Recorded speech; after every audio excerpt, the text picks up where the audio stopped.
നാരങ്ങയുടെ നീരെടുത്തതിന് ശേഷം ആ ഒരു തോട് ഇതുപോലെ 3 ഗ്ലാസ് വെള്ളത്തിലേക്ക് ഒന്ന് കട്ട് ചെയ്ത് ഇട്ട് കൊടുക്കുക കേട്ടോ. നല്ല ഉണങ്ങിയ തോടാണെന്നുണ്ടെങ്കിലും കുഴപ്പമില്ല. ഇതുപോലെ ഇട്ട് കൊടുത്തിട്ട് 2 ഗ്രാമ്പും കൂടി ഇട്ട് കൊടുക്കുക. ഇത് നന്നായി തിളയ്ക്കുമ്പോൾ തന്നെ വീട്ടിനകത്ത് നല്ലൊരു സ്മെല്ല് കിട്ടും കേട്ടോ.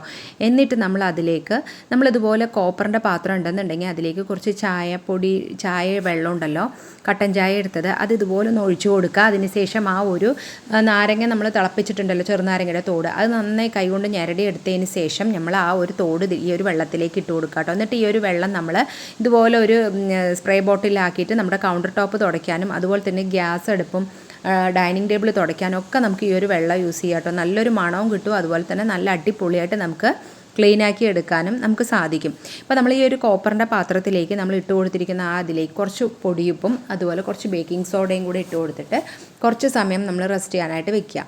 റെസ്റ്റ് ചെയ്യാൻ വെച്ചതിന് ശേഷം ഇത് നമ്മൾ സിങ്കിലേക്ക് വേറൊരു പാത്രത്തിലേക്ക് വെച്ച് കൊടുത്തിട്ട് അതിലേക്ക് കുറച്ച് ഡിഷ് വാഷ് ലിക്വിഡും കൂടെ ഒഴിച്ചു കൊടുക്കുക.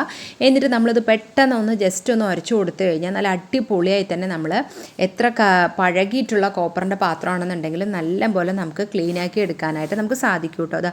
ഇതുപോലെ നമുക്ക് പെട്ടെന്ന് ക്ലീനാക്കി എടുക്കാൻ പറ്റും. അപ്പോൾ നിങ്ങൾ ഇതുപോലെ ഒന്ന് ട്രൈ ചെയ്ത് നോക്കുക.